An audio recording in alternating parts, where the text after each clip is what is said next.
Welcome to the Colorado Real Estate Leaders Podcast, brought to you by Trailstone Insurance Group, bringing you interviews with Colorado's best real estate and mortgage professionals, empowering you to understand the current trends in the housing market so you can make the American dream your reality.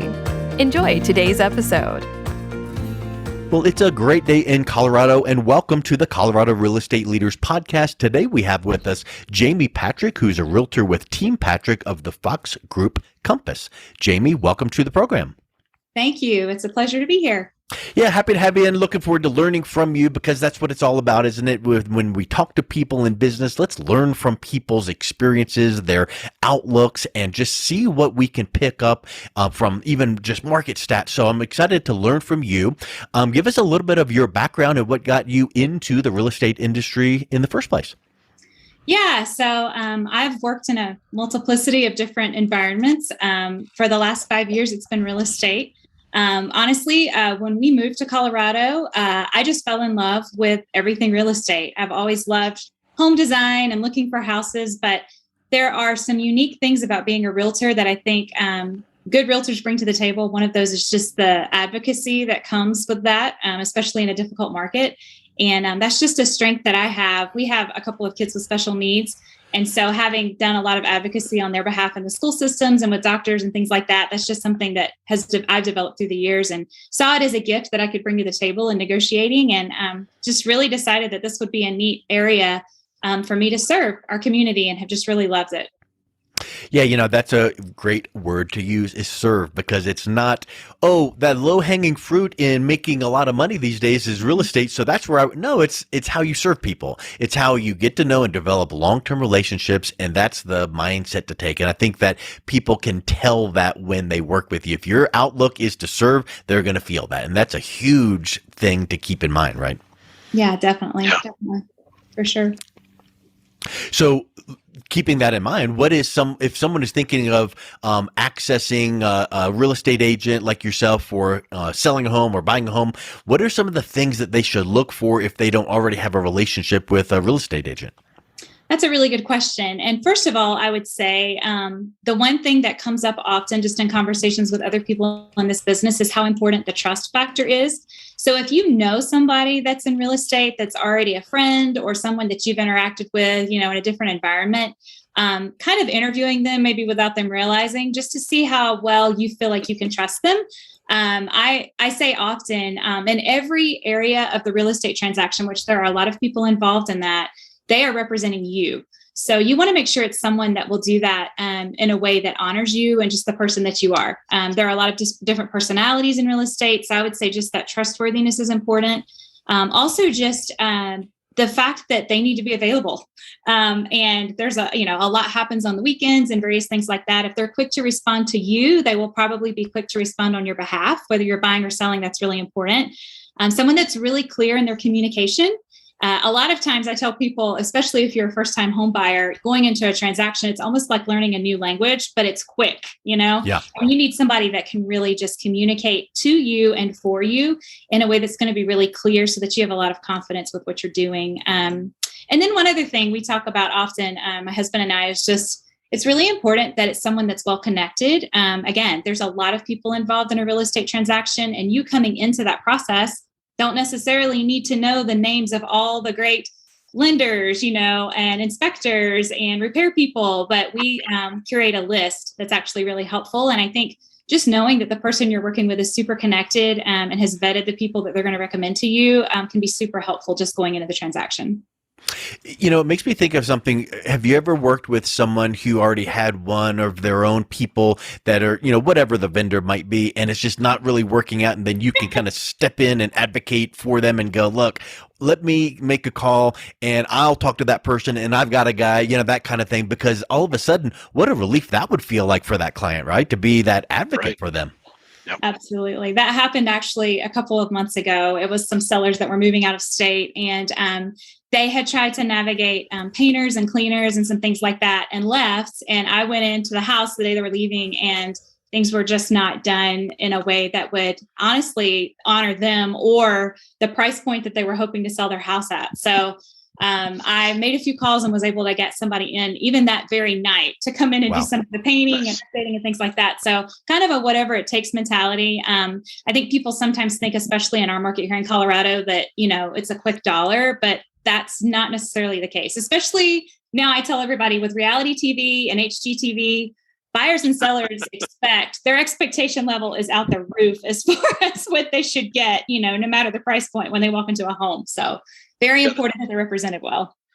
Comparing it to the television shows. Yeah, always. Yeah. Well, they don't realize how much staging that is. Yeah, there's a high bar for you, right? For sure. Yeah, because what we don't see from those TV shows is the 972 takes that it took to make that 30-minute program. It's not a reality program. Exactly. Yeah. And real estate often looks like it's all beauty and everything else. But I'm telling you, I've been on my hands and knees, like trimming carpet fibers and cleaning stains and things like that at the last minute, just because sometimes that's what it takes. And this house, just so you know, ended up going for like $1.4 million. It wasn't a low price house. It was just, it needed to look like it was worth that much money. Right. Or more. Yeah. Or more. That's huge. That's a big point. And what I'm hearing is you build relationships. You go above and beyond. You are on your hands and knees, so there's a new cliche for you. Rather than above and beyond, I get on my hands and knees, not to beg for your business, but to make sure your house is ready to go. That's a really huge, perspective to be thinking of working with a realtor. So let's think of this. When someone is considering buying a house, why should they consider working with a realtor or yourself? Because in reality, can't they just go talk to the agent that's listing it and they're doing the paperwork, right? For sure. And that is a really interesting thing. And as I buy and sell homes, so as a seller, sometimes that's awesome if a buyer comes to me and wants to also buy. But Colorado specifically has, so in a lot of states in the United States, you can do what's called dual agency, which means a realtor can actually represent both the buyer and the seller in the transaction. But in Colorado, that's not the case. The commission does not allow that. So if I'm the listing agent on a house and a buyer comes to me and wants to make an offer, they become my customer, which means I don't advocate for them. Or I become a transaction broker, which means I don't advocate for either side. I just handle the transaction.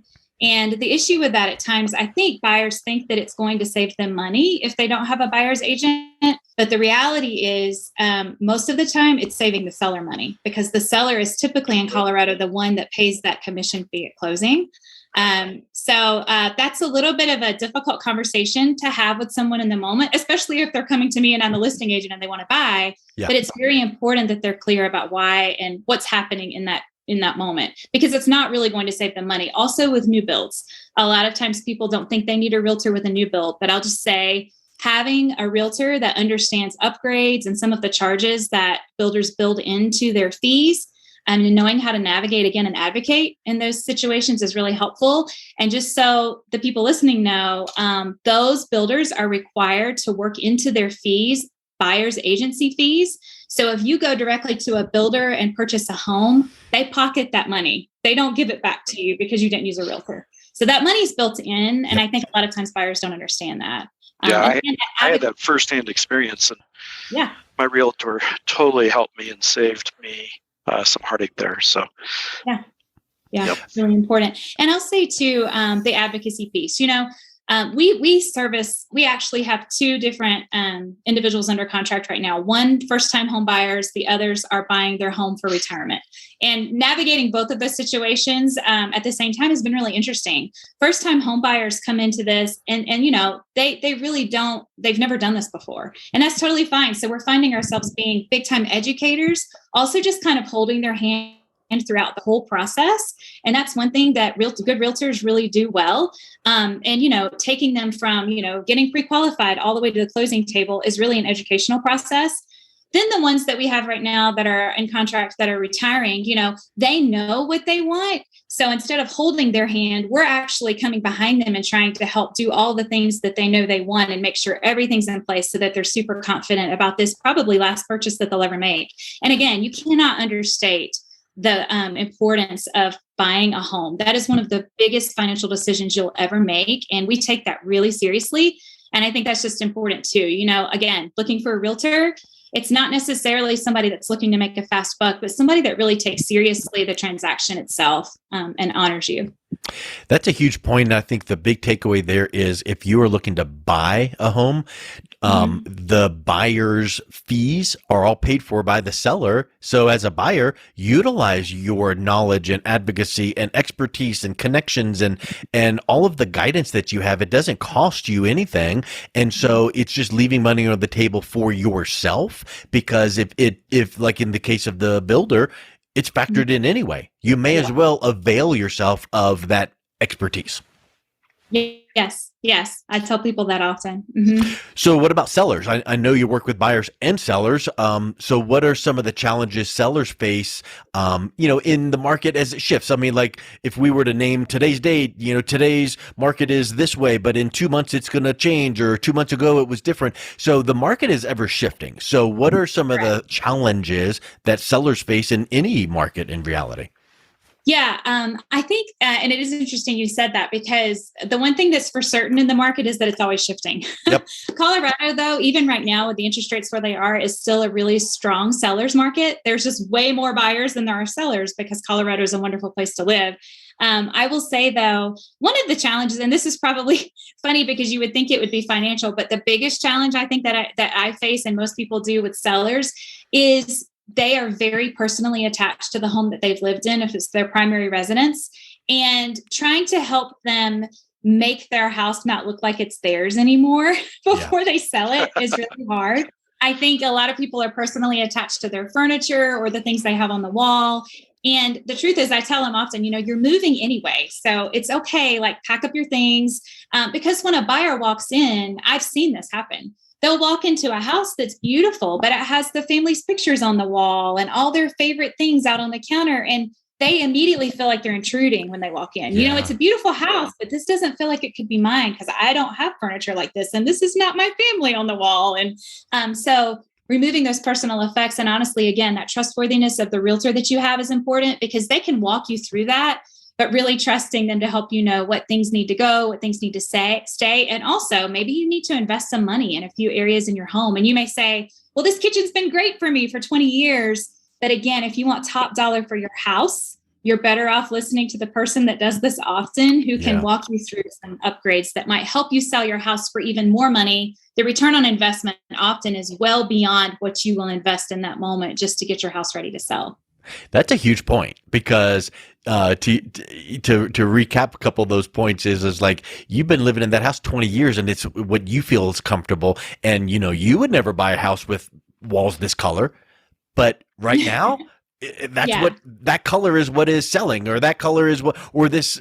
And we're not talking major renovations, but tiny little ways to polish up or spruce up or liven up a house, whether it's staging this or opening the drape. Well, we always keep our drapes closed. Whatever that it is, listen to the person that knows what the market is demanding and sit back and trust the process. That's a big aha. Yeah, for sure. And I think, again, the deal in Colorado is most every home will sell. But this brings top dollar, which is what you want, obviously. And I think people know that their house will probably sell anyway, but helping them understand and get beyond just the personal effects of their home and maybe the attachment that they have to it is one of the biggest challenges. We laugh often. I think a lot of real estate is counseling. Yeah. Most people that are buying or selling are actually, honestly, usually in a huge life transition. Just to move itself is huge, but what triggered that move? And so we try to be really, really careful and just mindful of that as we go into those conversations, because a lot of times it's because, it's a death, or maybe it's a family that's expanding or things like that. So there's a lot going on there. And again, you want somebody that's going to be really compassionate and able to have those conversations with you in a way that honors you, but also is honest in the process. It's important. That's quite the, I talk to a lot of financial planners, and I've said so often, sounds like you're a life coach. Talking about what do you want in retirement? Well, same way with you, counselor / life coach, well, where do you envision, or what do you, and in reality, that really ties into the whole point of developing long-term relationships.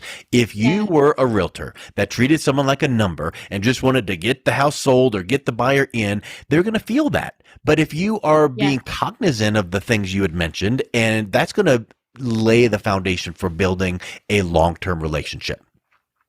Yeah. And I think one of those that we often do is, you get into the negotiation process, whether you're on the buyer side or the seller side, and you get frustrated because they're not, they're countering back and I think in that moment, it's really important to take a step back and say, okay, what's the why here? Why are you buying or why are you selling? Because the truth is you can get down to like fighting over a couch or $10,000 and lose your mind because you already have a lot of stress going into the conversation, and somebody that cannot be neutral, but still advocate for you, but be more clear-minded in that moment to bring you back to center. Like, why are you doing this? I think is super important.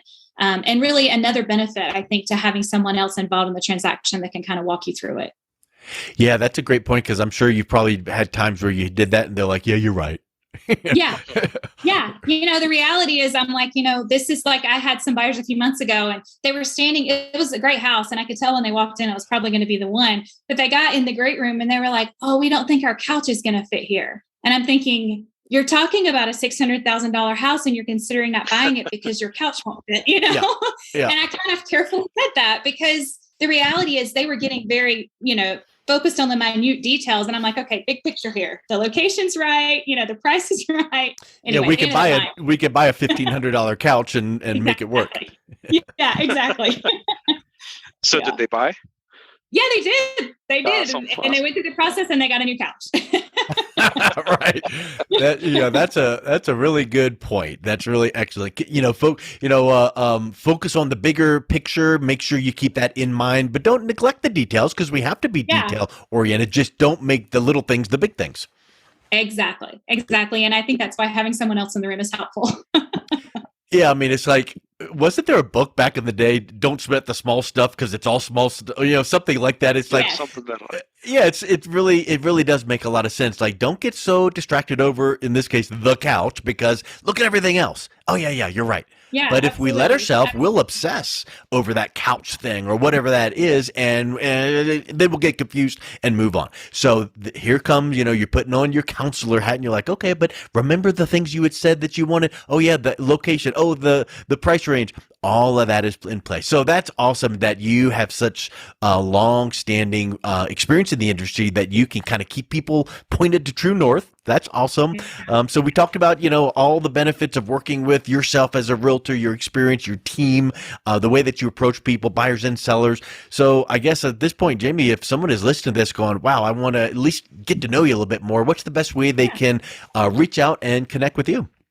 Yeah. So we are Team Patrick, and the best way to reach out is you can email me. It's hello@teampatrick.co, as in Colorado. So hello@teampatrick.co, or you can text or call me. My number is 720-443-2887.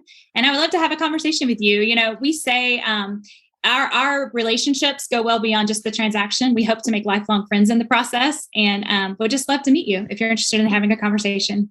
Awesome. Well, Jamie, thank you so much for coming on. It was a real pleasure talking with you today. Yeah, thank you guys. I appreciate it. Thank you for listening to the Colorado Real Estate Leaders Podcast, brought to you by Trailstone Insurance Group. To learn more about the topics mentioned on today's show or listen to past episodes, visit www.coloradorealestateleaders.com.